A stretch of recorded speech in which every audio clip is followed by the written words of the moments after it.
Olá, tudo bem?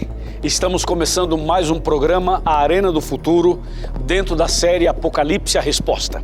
Hoje eu vou falar sobre as colunas da verdade e o grande conflito. Prepare o seu coração. Antes da gente começar o tema de hoje, eu gostaria de oferecer a você o nosso curso bíblico em DVD. Esse curso chama A Última Esperança, gravado em 5 países, e ele trata exatamente de temas apocalípticos, temas proféticos. Você pode enviar para a gente um pedido para receber o curso através do blog, o blog do Arena. Você entra no nosso blog, faz lá o seu pedido e nós enviaremos gratuitamente até você. E uma coisa importante, se você não tem acesso à internet, você pode telefonar para cá. Nós temos o telefone aqui da Novo Tempo e nós vamos lhe atender de qualquer maneira. O que a gente quer é que você faça o curso bíblico e partilhe com outras pessoas a mensagem da Palavra de Deus, tá bom? Agora sim, prepare o coração para estudarmos sobre as colunas da verdade e o grande conflito. Deixa eu guardar aqui meu DVD e nós já vamos abrir a Palavra de Deus. Está preparado? Muito bem. Bom, esse assunto das colunas da verdade é um assunto relativamente conhecido dos adventistas. Mas eu sei que nós temos agora alguém, uma pessoa, que talvez passou a conhecer a TV Novo Tempo há poucos dias. E talvez a TV chegou em canal aberto na sua cidade recentemente. Não importa. O que importa é que a palavra de Deus se renova a cada dia em nossa vida. Primeira coisa que eu gostaria de explicar a você é o seguinte: existe um grande conflito entre o bem e o mal. Do lado do bem está Deus, está Jesus e o Espírito Santo, a Santíssima Trindade. Do lado do mal está Satanás. Só que o lado do mal também é representado por uma trindade que aparece em Apocalipse 16. Seria o dragão, a besta e o falso profeta. Então, esse grande conflito entre o bem e o mal começou no céu. Uma luta espiritual que começou no céu. O resultado disso é que Lúcifer foi expulso do céu e veio aqui para a terra. E aqui na terra ele continuou o seu grande conflito, tentando as pessoas e levando as pessoas para bem longe de Deus. Ou seja, uma obra realmente maligna. E uma das formas que o inimigo tem para tentar e afastar as pessoas de Deus é confundi-las com relação à Bíblia. É trazer dúvida com relação à palavra de Deus. Ou então, tornar tudo que está na Bíblia relativo. E hoje, essa visão de que tudo é relativo tornou-se uma epidemia, especialmente nas faculdades, nas universidades, entre os adolescentes, os jovens e também no meio de pessoas de certa influência, no caso, o meio artístico. Para as pessoas em geral, as pessoas de mente moderna ou pós-moderna, a maioria tem essa visão do relativismo, de que tudo é relativo. Algumas pessoas jamais admitiriam a possibilidade de que existe uma verdade absoluta. Para muitas pessoas, isso não existe. Isso seria uma conversa de pessoas evangélicas, de pessoas crentes ou protestantes. Então, para elas, é assim: existe a sua verdade e existe a minha verdade. Para elas, esse negócio de que Deus apresenta uma verdade na Bíblia é inconcebível. Mas eu quero que você saiba que nós cristãos, que também somos inteligentes, no meio cristão, que também tem faculdades, universidades, também tem doutores, tem pessoas que fizeram pós-doutorado, nós temos PhDs, nós temos uma estrutura em todo o mundo de pessoas cristãs que servem a Deus, que são pessoas extremamente capazes, pessoas extremamente inteligentes.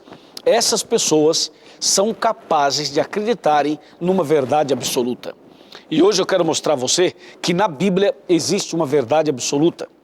E eu vou lhe mostrar isso através de 5 colunas, 5 estruturas bíblicas que apresentam para nós toda a verdade, que seria a base para a sua crença, para a minha crença e também para as doutrinas as quais a gente prega e também a gente acredita. Vamos abrir a Bíblia comigo no Evangelho de João, no capítulo 16, verso 13.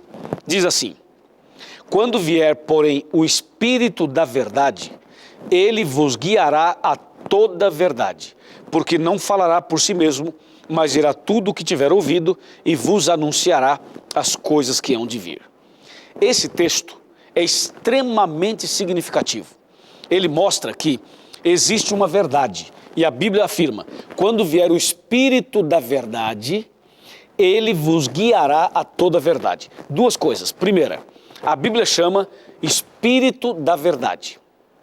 Por que a palavra de Deus chega a dizer Espírito da verdade? Por que não diz assim só Espírito?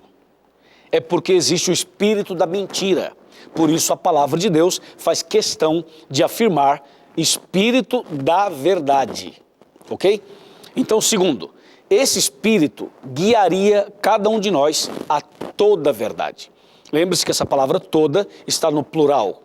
Essa palavra toda está no coletivo. Essa palavra toda mostra um conjunto de coisas. Portanto, a verdade bíblica é formada por um conjunto de características, um conjunto de versículos que juntos formam o que João chama de toda verdade. Eu vou lhe mostrar então alguns detalhes. Primeiro já vou dizer para você quais são as colunas da verdade. Número um, a verdade é Deus. Número 2, a verdade é Jesus Cristo. Número 3, a verdade é o Espírito Santo. Número 4, a verdade é a palavra de Deus, a Bíblia. E número 5, a verdade são os 10 mandamentos.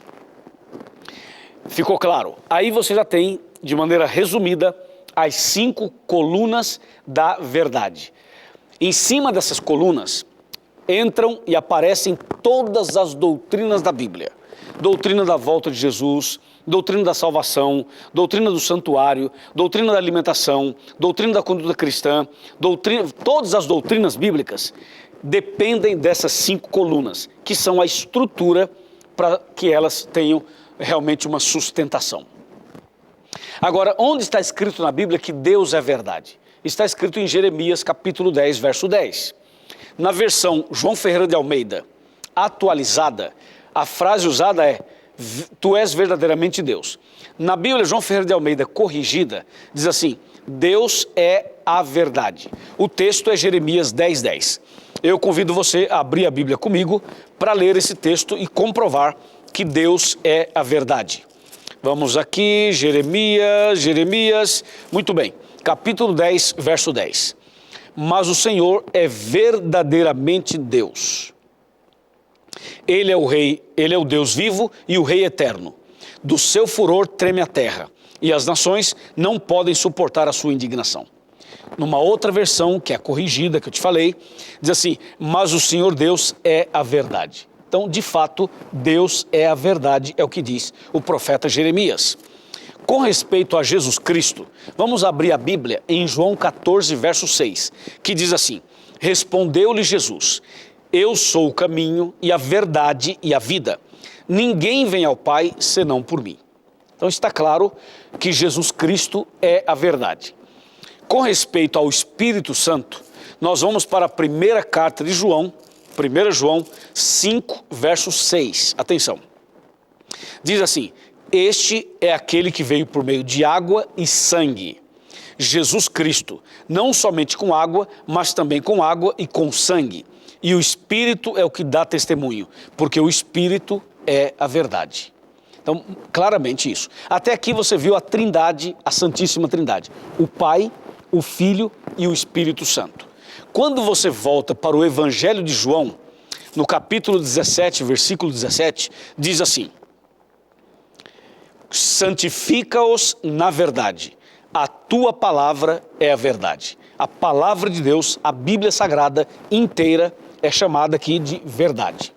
Quando você vai para Salmos, o Salmo 119, está bem aqui, ó. Salmo 119 está aqui, verso 151, está escrito: tu estás perto, Senhor, e todos os teus mandamentos são verdade. Quando você lê o verso 142, diz assim: a tua justiça é justiça eterna, e a tua lei é a própria verdade. Muito bem. Então assim está comprovado biblicamente as 5 colunas da verdade. Vamos repetir agora e você pode repetir aí na sua casa, você pode interagir comigo, você pode falar comigo. São 5, lembra? A primeira é Deus, Jeremias 10:10. A segunda é Jesus Cristo, João 14:6. A terceira, o Espírito Santo, 1 João 5, verso 6. A quarta, a Bíblia Sagrada, João 17:17. A quinta, os 10 mandamentos, Salmo 119, versos 151 e verso 142. Pois bem, então aí você tem o que João chama de toda a verdade, as colunas da verdade. Agora, tem uma pergunta muito interessante, agora eu já entro no grande conflito, porque o tema é as colunas da verdade e o grande conflito. Veja, no grande conflito entre o bem e o mal, a gente pensa e pergunta, qual seria ou qual é o plano de Deus para mim e para você em relação às verdades, a sua verdade? E qual seria o plano de Satanás ou a estratégia de Satanás com relação à verdade em nossa vida? Então agora você vai ver o grande conflito e as colunas da verdade. Vamos começar falando de Deus. João 8:32. Esse texto nos mostra claramente o plano de Deus para mim e para você com relação à sua verdade. Diz assim: e conhecereis a verdade, e a verdade vos libertará. Então, vamos com calma, vamos analisar isto.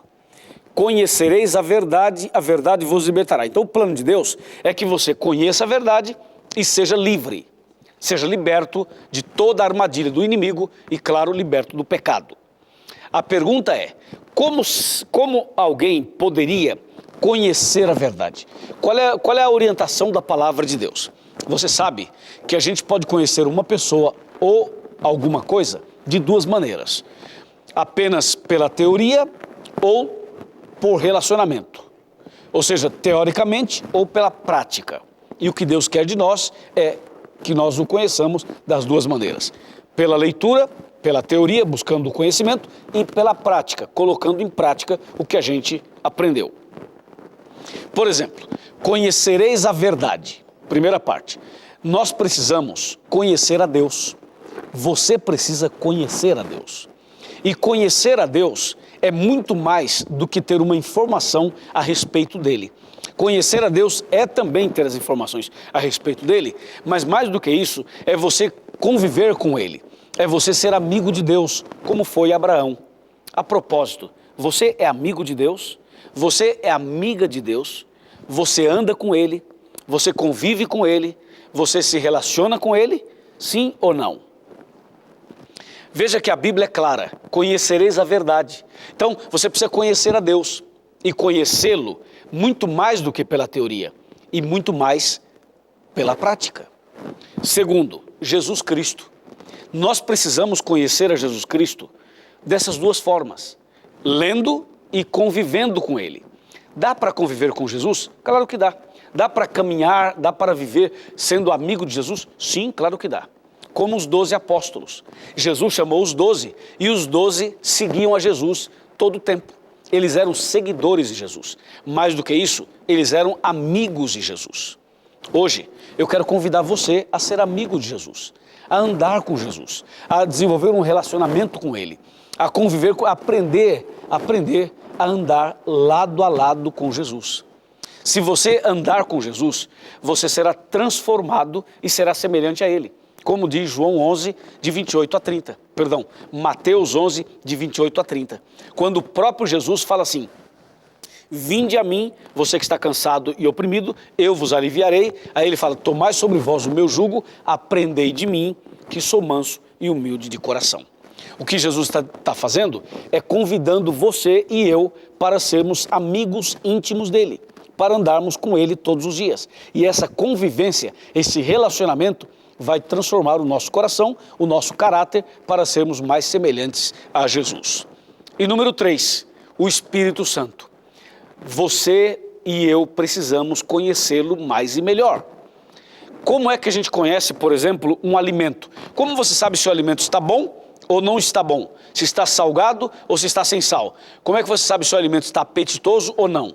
Você precisa preparar o alimento, Você sente o cheiro do alimento, até aí está tranquilo. Mas enquanto você não prova o alimento, enquanto você não coloca na boca o alimento, você não sabe se ele realmente está bom.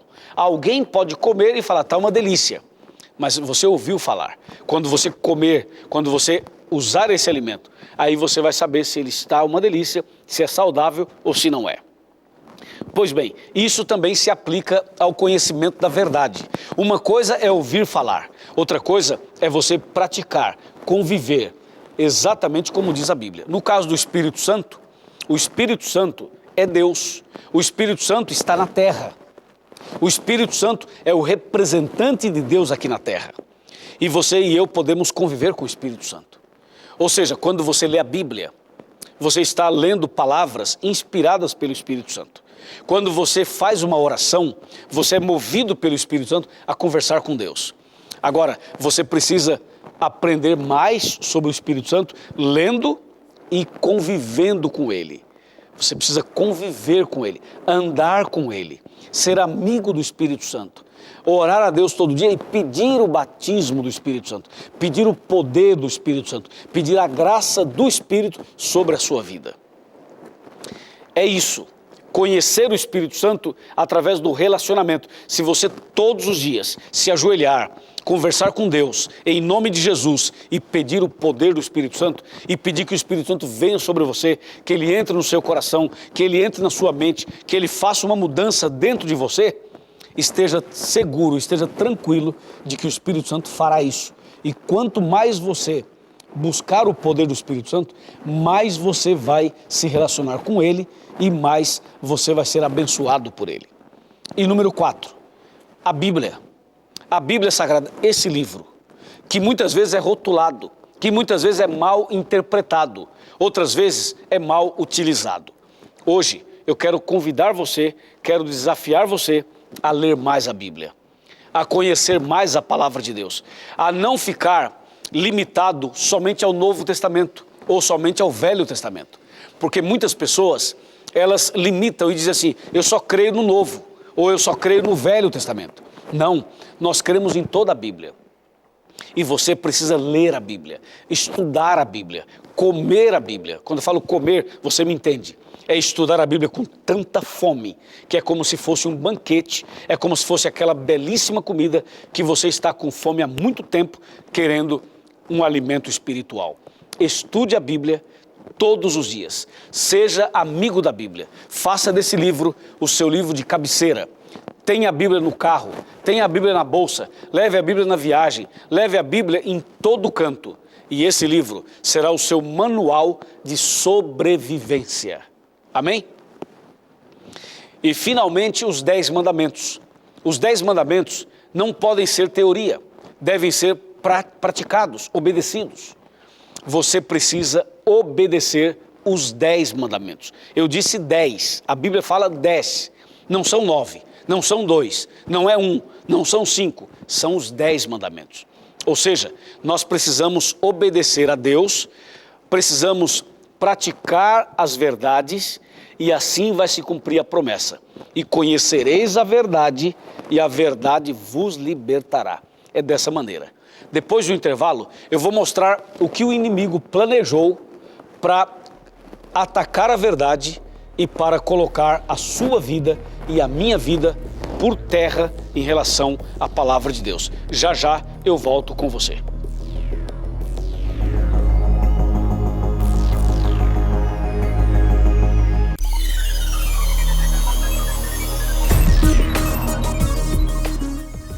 Muito bem, já voltamos com o programa Arena do Futuro e hoje falando sobre as colunas da verdade e o grande conflito. No primeiro bloco, nós tratamos até o momento em que a gente viu a vontade de Deus para conosco em relação às colunas da verdade. Agora nós vamos analisar qual seria o plano do inimigo para destruir as pessoas em relação às colunas da verdade. Eu vou mostrar 2 textos, que são 2 textos importantíssimos, que abrem os nossos olhos e nos fazem compreender o plano do inimigo. Plano número 1, Romanos 1, 25. Atenção. pois eles mudaram a verdade de Deus em mentira, adorando e servindo a criatura em lugar do Criador, o qual é bendito eternamente. Amém. Então, primeiro detalhe do plano do inimigo é mudar a verdade em mentira. Ou seja, veja que interessante, a princípio, o inimigo quer fazer mudanças. Mudanças significa assim, ele quer misturar o certo com o errado, a luz com as trevas, a verdade com a mentira. Ele quer tentar misturar os dois para confundir as pessoas. E ele quer também mudar. Esse mudar não significa mudar totalmente, mas significa mudar parcialmente. Ou seja, o inimigo, de maneira até inteligente, ele usa uma estratégia que realmente enganaria muitas, mas muitas pessoas. Por exemplo, ao invés do inimigo falar assim, não, a Bíblia não presta, não leia a Bíblia, não vale a pena. Ao invés dele falar isso, ele diria o seguinte, estude a Bíblia, mas não precisa estudar muito, entendeu? Não precisa ler muito a Bíblia, percebe? O inimigo, ao invés de falar assim, não, esse negócio de igreja está por fora, não existe. O inimigo diz assim, não, você até pode frequentar a igreja, mas não precisa frequentar muito, entendeu? Vai de vez em quando, assim, tá bom. Bom, os 10 mandamentos. O inimigo não vai dizer assim, não precisa guardar os 10 mandamentos. Ele até fala isso em alguns momentos. Mas, em regra geral, ele fala assim, não, se você guardar 8, tá bom. Guardar 7, tá bom. 9, tá bem. Agora, esse negócio de ser fanático, entendeu? Tem que obedecer tudo. Isso não precisa. Então, é dessa forma que o inimigo vai mudando as verdades de Deus em mentira. Ele vai, é igual marido e mulher, né? Não, você é casado, tudo bem, mas também, não sabe, todo homem é infiel, toda mulher é infiel, não se preocupe, tem uma vez uma saída aqui, um adultério ali, uma traição acolá. Quer dizer, é aquele negócio, não precisa ser tão certinho também. Essa é a visão diabólica, essa é a visão do mal. Por isso que Romanos chama a nossa atenção e diz assim, Paulo escrevendo aos Romanos, fala assim, ó, o inimigo, ele vai mudar a verdade de Deus em mentira, vai levar a pessoa a adorar a criatura no lugar do Criador. Entendeu? Quer dizer, o inimigo não iria lutar para eliminar a adoração, ele só iria redirecionar para a pessoa adorar a criatura e não o Criador. Então você percebe que a estratégia é terrível e a arapuca está armada. Mas tem um outro aspecto da estratégia do inimigo com relação à verdade. E essa agora é mais contundente, é mais direta, é mais agressiva, é mais, assim, descarada, eu diria. Vamos abrir a Bíblia em Daniel, capítulo 8, versículo 12, que diz assim, o exército lhe foi entregue com um sacrifício diário por causa das transgressões, e deitou por terra a verdade, e o que fez prosperou. Esse verso, ele é mais direto. Ele diz assim, o plano do inimigo é jogar a verdade por terra. Agora veja, quando a Bíblia diz jogar a verdade por terra, não significa necessariamente eliminar a verdade da face da terra. Não é isso. Aliás, o inimigo não pode fazer isso. Ele não tem poder para fazer isso. O que é que o inimigo faz? Foi o que eu falei anteriormente. Ele tenta misturar o certo com o errado, a verdade com a mentira, o santo com o profano. É isso que ele tenta fazer. Aqui diz, lançou ou jogou a verdade por terra, fez isso e prosperou. Quando aconteceu isso? Isso aconteceu no passado. E de uma maneira mais acentuada, ocorreu na Idade Média. Na Idade Média, o inimigo pisou na verdade. Só que tem um detalhe. Quando a Bíblia diz, lançou a verdade por terra, fez isso e prosperou, vamos analisar, qual é a primeira verdade? Não é Deus? Ok. O inimigo pode jogar Deus por terra? Diz para mim. Não, obviamente que não. Então, se o inimigo não pode jogar Deus por terra, como entender esse texto relacionado à primeira verdade que é Deus? Ou não se refere a isso? Claro que se refere. Só que o inimigo não pode lutar contra Deus. Ele não tem poder para isso.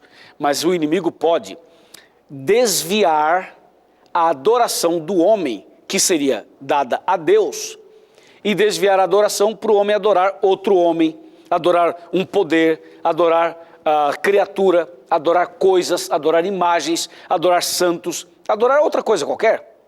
Então, quando o inimigo desvia a adoração que deveria ser dada a Deus, ou prestada a Deus, o inimigo desvia para uma outra coisa, uma outra direção, ele está, sim, Senhor, jogando a verdade de Deus ou sobre Deus por terra.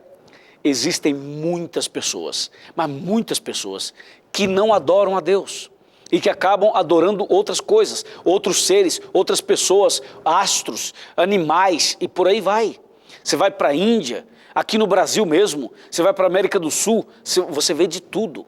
Vários tipos de pessoas adorando coisas diferentes, objetos diferentes, pessoas diferentes. E tudo isso mostra e comprova o que a profecia já dizia. Lançou a verdade por terra, fez isso e prosperou. O inimigo lutaria contra a verdade sobre Jesus. Por exemplo, a Bíblia fala que não há salvação em nenhum outro debaixo do céu, a não ser por Jesus Cristo. O próprio Jesus disse, eu sou o caminho, a verdade e a vida, ninguém vem ao Pai senão por mim. Mas você sabe, né, que as pessoas criaram por aí santos, intercessores, pessoas que se apresentam como se fossem intercessoras. E dessa maneira, o inimigo ataca a segunda verdade. E ele vai atacando a terceira, a quarta e a quinta. Falando exatamente da quinta coluna, que seria os 10 mandamentos, o inimigo tem feito isso. Ele tem misturado verdade com mentira. E hoje, se você perguntar para qualquer pessoa, você concorda com os 10 mandamentos? Todos vão dizer, sim, concordo, claro, está na Bíblia e tal. Aí você fala assim, então me fala aí os 10 mandamentos. Quais são? Vai, me fala os 10. Aí você vai perceber o seguinte, as pessoas não sabem. Ora, se as pessoas nem sequer sabem quais são os 10 mandamentos, como que elas podem concordar com os 10 mandamentos e obedecer? A pessoa pode até, na sua mente, dizer assim, não, os 10 mandamentos estão corretos. E de fato estão. Mas como essa pessoa desconhece os 10 mandamentos, como que ela vai praticar, vai obedecer os mandamentos? É impossível. Então, você percebeu a jogada do inimigo? A jogada é criar um monte de gente que tem aparência de cristão, mas que não é cristão. Um monte de pessoas com aparência cristã, mas não vive como cristãs. E aí está a grande jogada do adversário, a grande jogada do inimigo. É misturar a verdade com a mentira, jogando por terra, ou seja, mudando a verdade de Deus em mentira, como diz Romanos e como diz Daniel. Assim, nós precisamos prestar mais atenção no que está escrito na palavra de Deus. E precisamos ser fiéis, sinceros, honestos, tomar uma decisão clara, verdadeira, uma decisão inegociável.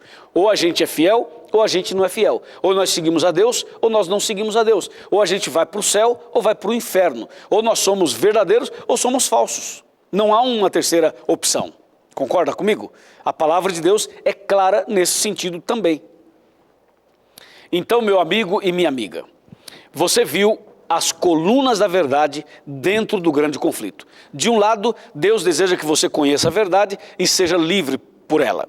Do outro lado, o inimigo deseja que você continue sendo escravo e que você viva uma vida de aparência, eu diria de hipocrisia, que aparentemente é uma coisa e na realidade é outra. Aparentemente é verdadeiro e na essência é falso. Bom, então vem uma pergunta que a gente precisa fazer para uma reflexão. Será que uma pessoa que conhece a verdade pode não ser liberta? Sim, é possível. É possível e eu vou mostrar para você aqui em João 8,44, que é um dos textos mais contundentes e fortes do Novo Testamento. João 8,44 diz assim: vós sois do diabo, que é vosso pai, e quereis satisfazer-lhe os desejos. Ele foi homicida desde o princípio, e jamais se firmou na verdade, porque nele não há verdade. Quando ele profere mentira, fala do que lhe é próprio, porque é mentiroso e pai da mentira. Esse texto diz assim, que o diabo jamais se firmou na verdade. Ora, se a Bíblia diz que ele não se firmou na verdade, nos dá a entender que o inimigo conheceu e conhece a verdade. Por isso que a Bíblia fala, ele não se firmou na verdade. Ora, para alguém não se firmar na verdade, a pessoa tem que ter o conhecimento dela e decidir não ser obediente. Então, o inimigo, ele conheceu e ele conhece a verdade. Ou seja, ele conhece Deus, conhece Jesus, conhece o Espírito Santo, conhece a Bíblia e conhece os 10 mandamentos. Só que ele não se firmou na verdade. E aí que está o problema. E por isso o inimigo quer criar uma geração igual a ele. Uma geração igual a ele. Mas veja que coisa, rapaz. Como? É isso que ele quer fazer. Que geração? Ele quer criar uma geração assim, que até que conheça as verdades, mas que não tenha compromisso com a mesma. O inimigo deseja um grupo de pessoas que aparentemente são boas, aparentemente são cristãs, aparentemente são seguidoras de Deus, que creem em Deus, que falam em Deus. Ok, mas que não pratiquem, que não obedeçam, que não sejam fiéis, que não sejam tão praticantes do que diz a Bíblia. Quer dizer, isso é pior, gente. A pior coisa que existe é justamente essa. É justamente essa, é a pessoa ter aparência de cordeiro e viver como dragão. É ter aparência de cristão e não ser cristão. É ter aparência de verdadeiro e ser falso. Deus, atenção, Deus quer que você e eu sejamos fiéis, verdadeiros ao que diz a Bíblia. O inimigo quer criar uma geração como ele, o espelho dele, os seguidores dele, que é o que está aqui em João 8,44. Jamais se firmou na verdade. E aqui entre nós dois, presta atenção. Está assim ó, de gente que se diz cristã ou cristãs e não são de verdade. Aliás, é por esse motivo que tem muita gente sincera, tem muita gente honesta, gente fiel, gente de bem, que não quer frequentar nenhuma igreja. Tem muita gente de bom coração, homens e mulheres de Deus, que decidiram não frequentar nenhuma igreja. Sabe por quê? Porque eles percebem que as pessoas falam uma coisa e vivem outra. Eles sabem que as pessoas têm aparência de cristãs, mas não são cristãs. Então, tem gente que diz assim, quer saber? Se for para viver desse jeito, eu prefiro ficar na minha casa. E talvez eu esteja falando para uma pessoa assim. Eu esteja pregando para um homem, para uma mulher, exatamente dentro desse contexto. Você que se cansou, você que desanimou de tanto buscar igreja, frequentar igreja e tentar encontrar pessoas fiéis e não encontrando, decidiu ficar em casa. Com você, eu quero falar ainda hoje. Eu tenho uma mensagem da palavra de Deus para você. Então fique atento e preste atenção. Agora, ficou claro, né? Está claro as colunas da verdade dentro do grande conflito. Agora, temos que pensar numa outra questão, uma pergunta que nos leva ao passo seguinte do estudo de hoje. Olha a pergunta. Quais seriam as armas de Deus para levar sua verdade a todo mundo? E quais seriam as armas do inimigo para pisar na verdade? Essas duas perguntas precisam ser estudadas não só em um programa, em vários programas, e nós faremos isso. Amigo, você está no Arena do Futuro, você está estudando conosco as profecias do Apocalipse, você está estudando a série Apocalipse a Resposta, e hoje eu estou lhe mostrando as colunas da verdade dentro do grande conflito. Já eu volto para o terceiro bloco, onde nós vamos estudar um pouco mais esse importante tema. Até já!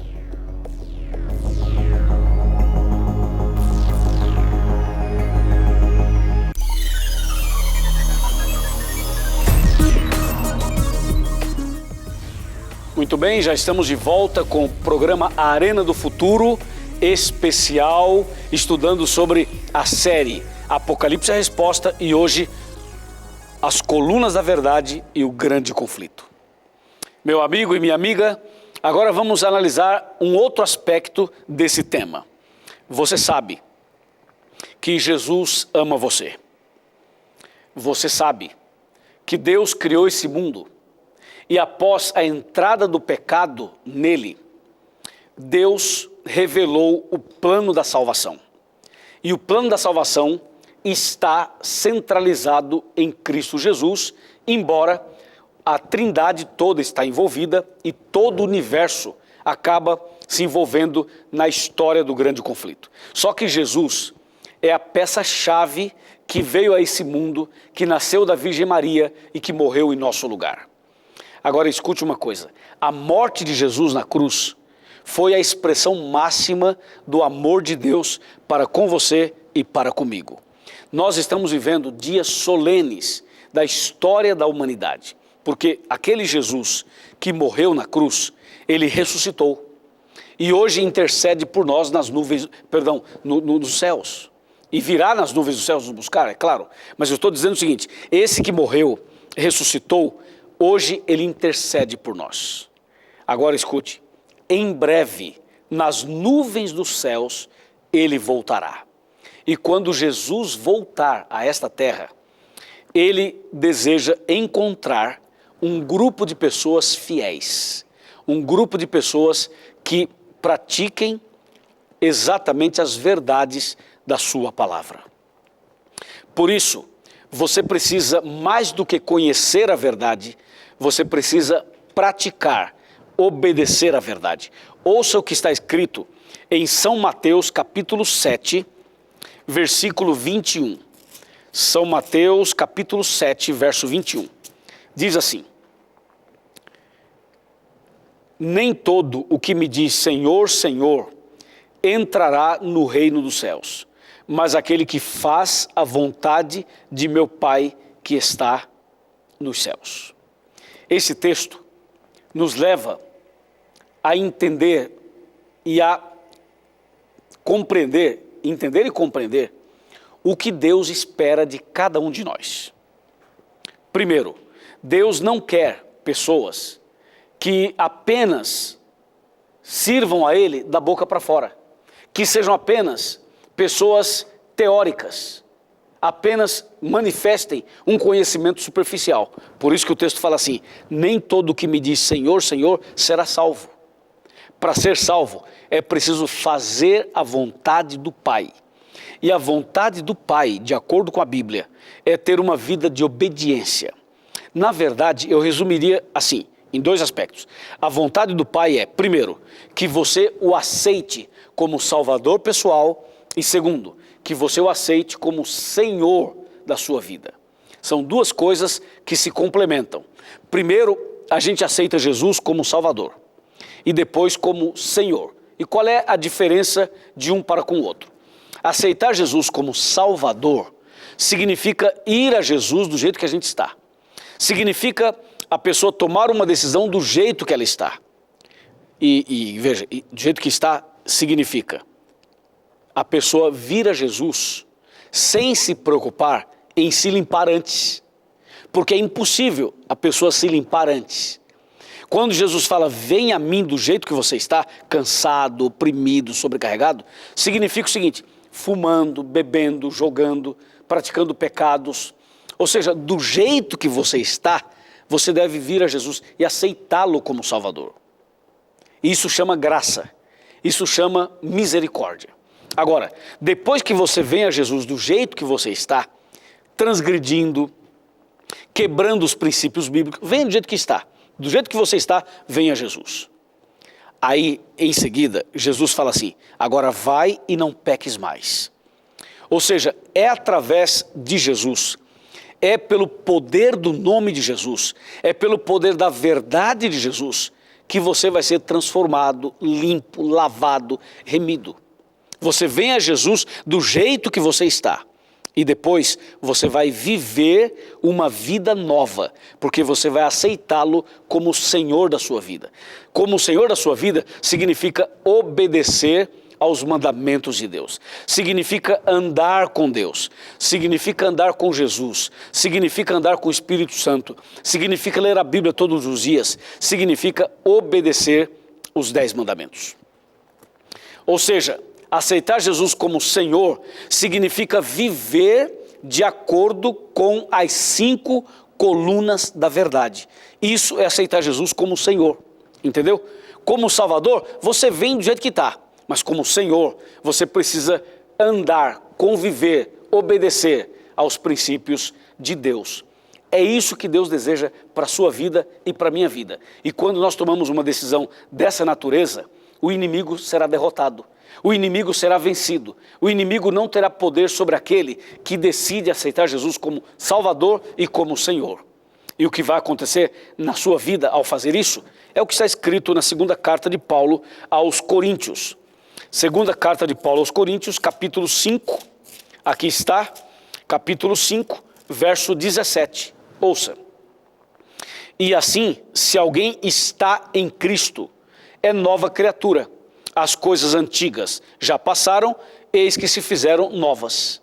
Entendeu? É aqui que a gente quer chegar. Você e eu sermos novas pessoas, novas criaturas, novos seres humanos, ter um novo coração, ter uma nova mente, ter uma nova paixão, que é a paixão por Cristo, ser uma pessoa transformada. Quem está em Cristo é uma nova criatura. E lembre-se, estar em Cristo é aceitá-lo como Salvador e como Senhor. Essa foi a experiência de Paulo, porque Paulo não era um seguidor de Jesus. Paulo não era uma pessoa fiel aos princípios de Deus, até porque ele mesmo era um perseguidor da igreja, era um perseguidor de Cristo.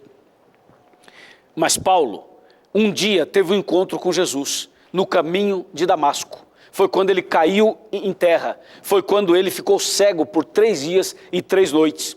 Foi quando Jesus apareceu para ele e falou assim: Saulo, Saulo, por que me persegues? E foi a partir desse dia em que Saulo teve um encontro com Jesus, aceitou Jesus como Salvador e como Senhor da sua vida. E a partir desse dia, Saulo foi transformado, passou a ser chamado e conhecido de Paulo, ou pelo nome de Paulo, e esse grande servo de Deus passou a ser o maior evangelista, o maior líder do cristianismo no Novo Testamento. Foi conhecido também como pregador dos gentios. E esse homem era um perseguidor da igreja, ou seja, era um homem que eu poderia colocar como um rebelde, um transgressor, um desobediente, alguém que vivia no engano do inimigo, até que conheceu o Senhor Jesus. É isso que Deus quer fazer com você e comigo. Ele quer nos transformar para sermos seguidores, praticantes, obedientes aos princípios da palavra de Deus. Amém? Então, meu amigo, prepare o seu coração para uma decisão verdadeira. Prepare o seu coração para essa atitude de fé. Ou seja, conhecer as colunas da verdade e praticar as colunas da verdade. Conhecer a verdade e ser obediente a essa verdade. É isso que Deus quer de você. Está disposto a fazer isso? Deseja fazer isso? Meu amigo e minha amiga, Jesus está chamando você. Chegou a hora de você tomar uma decisão. Chegou a hora de você levantar dessa cama, desse sofá, dessa cadeira. Chegou a hora de você levantar espiritualmente, começar tudo de novo, começar uma nova vida, reiniciar, entendeu? Às vezes tem que deletar coisas do passado, então deleta. Mas se você deseja hoje começar uma vida nova de obediência às colunas da verdade, não de teoria, não de aparência, não de hipocrisia, mas de verdade, de fato, então Deus está chamando você. É agora, é hoje, é aqui no Arena. Não dá mais para esperar, não dá mais para demorar. Chega de viver uma religião aí parado na sua casa. Chega de ser cristão derrotado. Deus quer que você se levante. Então levanta agora, abra o coração, abra sua mente, avance pela fé. Jesus está do seu lado, segurando a sua mão. Venha comigo e Deus vai derramar grandes bênçãos no seu coração e na sua vida. Esse é o chamado de Deus para você, essa é a hora de você recomeçar, essa é a hora de você se levantar em nome de Jesus. Eu sei que você tem lutas, eu sei que você tem problemas, eu sei que o inimigo tem lutado para você não avançar, mas o inimigo está derrotado. Cristo já te deu a vitória, Cristo já te deu a solução na cruz. Agora aceite, abrace, abra o coração, se entregue, permita que Deus faça o milagre que você tanto precisa no coração.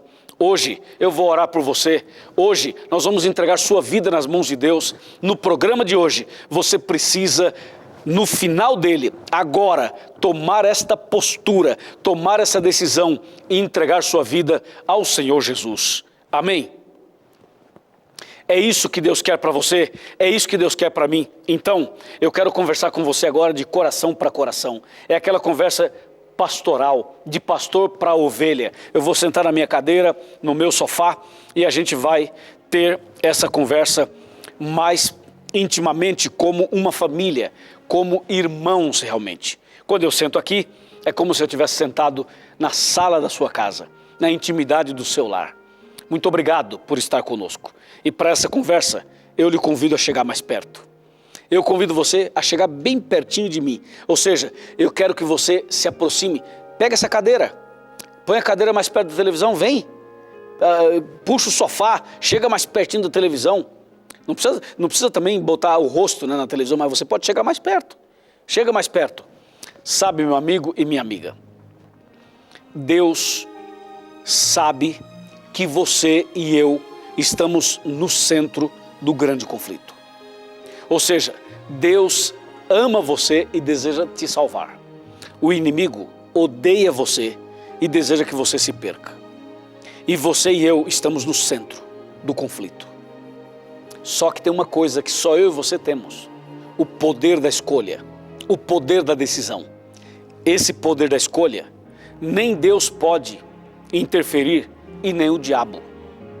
A decisão é nossa, porque Deus, nosso maravilhoso Pai, nos deu o livre arbítrio, ou seja, a liberdade de escolha, a liberdade de decisão.